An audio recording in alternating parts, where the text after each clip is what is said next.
Herman Cain is leading the pack. There's a new poll by the Des Moines Register showing that Cain is earning 23% of the vote there in the state of Iowa, narrowly beating former Massachusetts Governor Mitt Romney by just a point. So the two are essentially in a dead heat.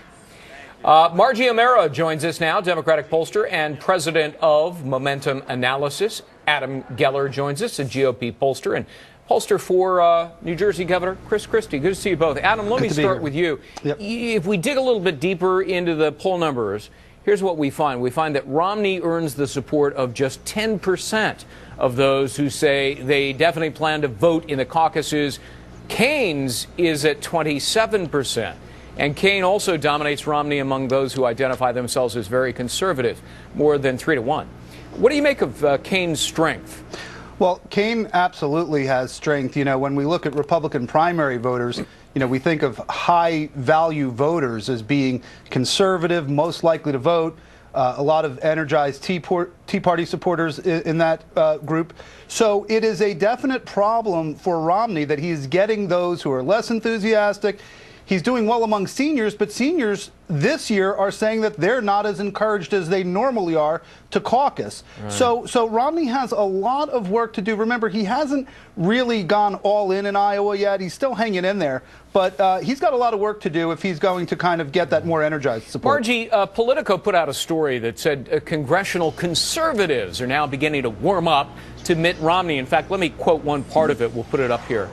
The more Romney maintains his course with the environment shifting around him, Perry, Cain, and Bachmann all having taken turns as the anti-Romney candidate, the more he seems to be proving to political professionals that he can weather a grueling campaign against Barack Obama. Margie, you buy that?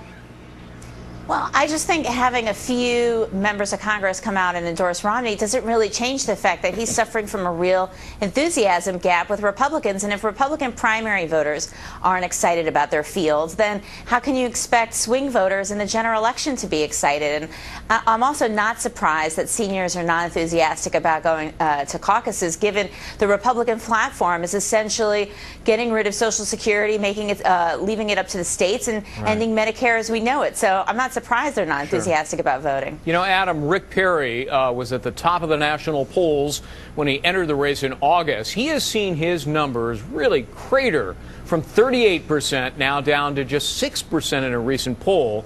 And in Iowa, he's at 7%. He does have a load of money. So how would you handicap the chances of Rick Perry reversing his fortunes? Well, you know, money is always a good thing to have. Here's the problem. Multi-candidate primaries are not zero-sum games.